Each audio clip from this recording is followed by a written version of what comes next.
48 ka mga health frontliners ang nataptan sa coronavirus disease sa dakbayan sa Sugbo. Samtang napuusab ka mga barangay sa Cebu City gibantayan karon sa EOC tungod sa taas nga kaso sa COVID-19. Giangkon sa EOC nga kasagaran sa mga kaso sa COVID-19 sa dakbayan sa Sugbo gikan sa mga private gatherings sa milabay Disyembre. Ania ang report. Mabubutyag ang Emergency Operations Center kung unsa nga mga barangay sa dakbayan apan matud ni Konsehal Joel Garganera ang pangu sa EOC nga halos matag adlaw adunay matala nga COVID case sa napulo ka mga barangay. Busa gitutukan karon sa mga otoridad ang higpit nga pagsunod sa quarantine protocols. Gitan-aw usab ang pagpatuman sa granular lockdown sa madapit nga adunay mga kaso sa COVID-19.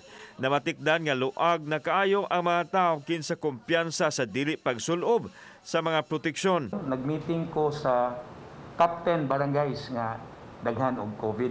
So gi-meeting nako ang tanan ng mga station commanders. So naslay mga heat map tan-awon nila og kay almost every day naman sila. Naman sila mga kaso. So there's also a possibility if there will be a granular lockdown. May pahimang usab ang EOC sa kabarangayan nga susama og fiesta sa Basilica nga sundugon ang gihimo nini. We'll be sending show cause order for this barangay who will not be complying with the health protocol.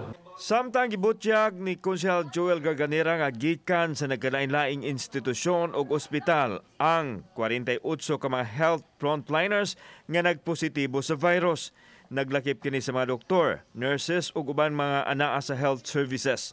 Posibleng nakuha nila ang virus sa ilang gitrabahoan ug nahatagan na usab kini og pagtagad sa EOC. Every case namo diri sa Cebu City are being acted and attended to.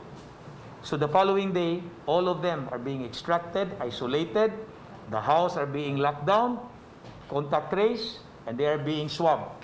Ang dakbayan sa Sugbo adunay 24 ka mga bag-ong COVID case karon, mas ubos kini itandi sa miaging mga adlaw nga miabot og tag 40 ug 50 nga level.